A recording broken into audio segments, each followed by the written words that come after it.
মাতৃভাষা না পড়লে মানুষ হওয়া যায় না, ভালো চাকর হওয়া যায়।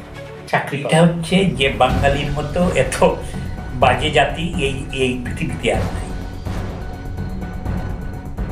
বর্তমান বাংলা ভাষার যে পরিস্থিতি, দুর্দিন বলবো এক ধরনের, সেটা সুদিনে পরিবর্তন হবে বা কোনো পরিবর্তন আসবে, সেই ব্যাপারে আপনি কতটুকু আশাবাদী? অ্যাকচুয়ালি এই যে এখন যেটা গ্লোবাল যে ব্যাপারটা ফেনোমেননটা, হ্যাঁ, যে ইংরেজিটা হচ্ছে এখন গ্লোবাল সমস্ত ট্রেড এবং সমস্ত কিছু মাধ্যম।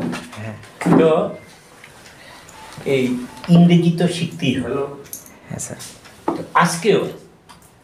আজকেও আমি যখন মর্নিংওয়াকে যাই, তো আমাদেরই একজন স্টাফ ওর ছেলেকে নিয়ে দাঁড়িয়েছে যে স্কুলে যাবে।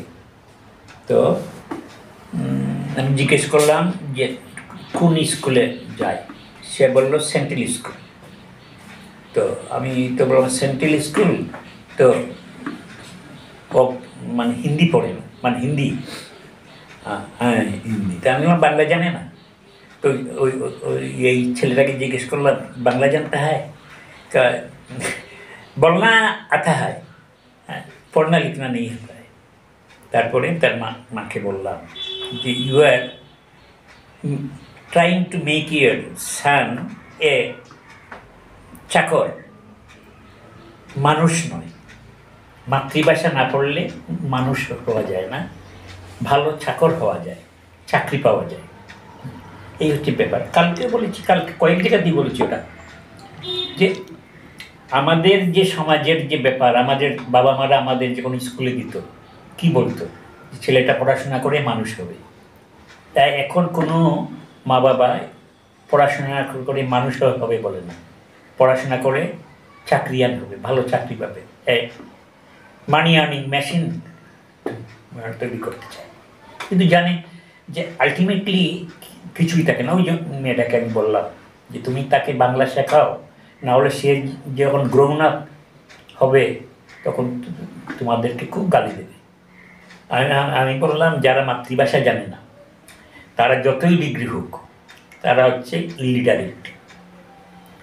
ডিগ্রি আছে কিন্তু ইলিটারেট, যে নিজের মাতৃভাষা পড়তে পারে না, তার শিক্ষার কি মূল্য আছে? তো বাঙালি যে পার্টিকুলার যে ব্যাপারটা, এইটা হচ্ছে যে বাঙালির মতো এত বাজে জাতি এই এই পৃথিবীতে আর নাই। বাঙালির মধ্যে অনেক মনীষীর মানে জন্ম হয়েছে, অনেক কিছু আমরা গৌরব অতীত নিয়ে গৌরব করি, কিন্তু আমাদের কিছু নাই। এই এবং খুব সেলেবল কমোডিটি। যদি নিজেদেরকে নিজেই বিক্রি করি তাহলে এর কি কোনো ভবিষ্যৎ থাকতে পারে? কখনো থাকতে পারে না। তো ওই বাঙালিদের সংকট তীব্রতর এখন এই জন্য যে আমাদের একটা ভরসা ছিল যে বাংলাদেশ নামে একটা দেশ হয়েছে, যারা এই বাঙালি জাতীয়তার ভিত্তিতে একটা দেশ তৈরি করছে, a new nation in the world. সেটাও এখন বিপন্ন। সেটা এখন মুসলিম বাংলা, বাঙালি পরিচয়ের চেয়ে এখন বড় হয়ে গেছে তার সেই ইসলামিক পরিচয়।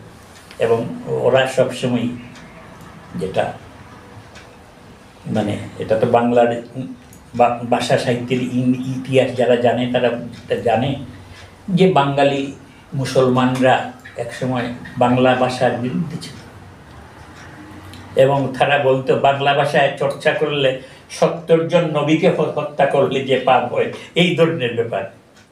হ্যাঁ, তখনই বাঙালির থেকেই এই একজন কবি 17 শতাব্দীতে বলছিল যেজন বঙ্গে তো জন্মি নিন্দে বঙ্গবাণী, সেজন কাহার জন্ম নির্ণয় না জানি।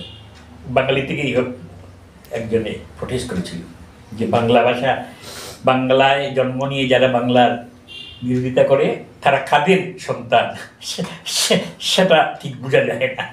তো এই ব্যাপার আর কি হয়েছে। এই যেমন এখন বাংলাদেশে সেই রাজাকারদের রাজত্ব, যে যারা বাংলাদেশের বিরুদ্ধে ছিল, বাংলাদেশ হোক, যে যারা চায় নাই, যারা পাকিস্তানিদের সহযোগী ছিল। তো এই তো বাংলার ভবিষ্যৎ। আর পশ্চিমবঙ্গের অবস্থা তো খুবই খারাপ। পশ্চিমবঙ্গের অবস্থা বাংলাদেশ থেকেও খারাপ। এই যে বাংলাদেশ থেকে হুমকি দেয় যে আমরা 4 দিনের মধ্যে কলকাতা দখল করে। আমি তো বলেছি 4 দিন লাগবে না, ওটা একদিনে হয়ে যাবে এবং বাংলাদেশ থেকে কাউকে যেতে হবে না। শুধু অর্ডার দিলেই হবে যে বাংলা দখল করো, হয়ে যাবে। এই সেই কলকাতায় সেই লোক আছে। ডাইরেক্ট অ্যাকশন যখন হয়েছিল 46-এ, তখন মুসলমানের সংখ্যা ছিল 7%, এখন কলকাতাতে প্রায় 70% হবে। তো যাই হোক, আমাকে তো ওই যে আমার বেশি ফ্যান পশ্চিমবঙ্গে, কেউ তো বাঙালির কথা লিখে না, একমাত্র যুগসনকে লেখা হয়, আমি লিখি।